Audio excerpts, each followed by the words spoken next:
Ragazzi, oggi andiamo a fare altri tipi di addominali, tra i quali troveremo quelli alti e quelli completi. Seguitemi. Sempre sul nostro tappetino andiamo giù. Portiamo le gambe su in modo teso e come se volessimo toccare le punte, restiamo con la schiena sollevata e partiamo proprio da questa altezza in questo modo. 1, 2, 3, 4, 5. Ovviamente quando scendiamo prendiamo aria e espiriamo invece quando saliamo su. I nostri movimenti saranno sempre 20.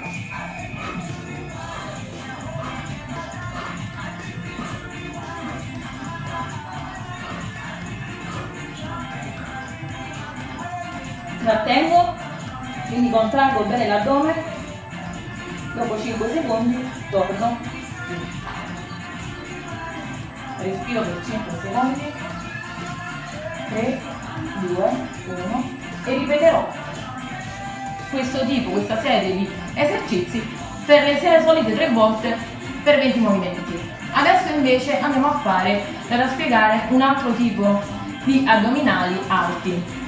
Allora, mani sotto i glutei, in questa posizione partiremo per portare su e sollevare la bassa parte della schiena, quindi 1 e torno, questi sono alti e bassi. Siamo pronti? Sempre 20 movimenti insieme al mio via. 3, 2, 1, via. 1, 2, 3, 4, vedete la mia respirazione? Quando scendo, espiro. 5, 6, 7, mi raccomando le mani sotto i glutei per evitare che quando scendiamo possiamo dare qualche colpo di schiena. E trattengo e torno.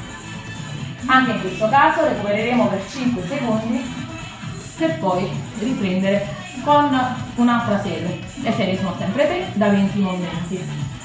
Adesso vi spiego l'ultimo degli esercizi, che è quello più completo. Allora, gambe divaricate, quindi i piedi devono essere ben attaccati a terra, in questo modo. Noi scendiamo, prendiamo un bel respiro, perché è un esercizio abbastanza forte, e arriviamo a questo punto contraendo appunto la parte dell'addome e giù, piano piano quando scendiamo, in modo da non dare alcun trauma alla schiena. Sempre 20 movimenti, giù inspiriamo, su espiriamo, al mio via, 3, 2, 1, via.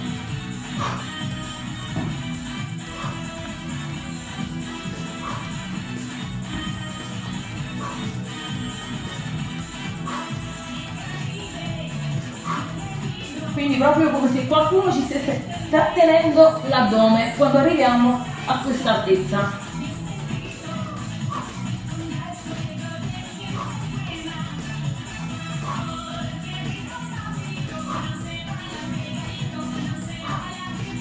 E l'ultimo lo faremo in questo modo, tratterremo per 5 secondi, 5, 4, 3, 2, 1, torno e finalmente respiro. 5 secondi e conseguiremo le altre 2 serie, come sempre 3 serie da 20 movimenti. Alla prossima!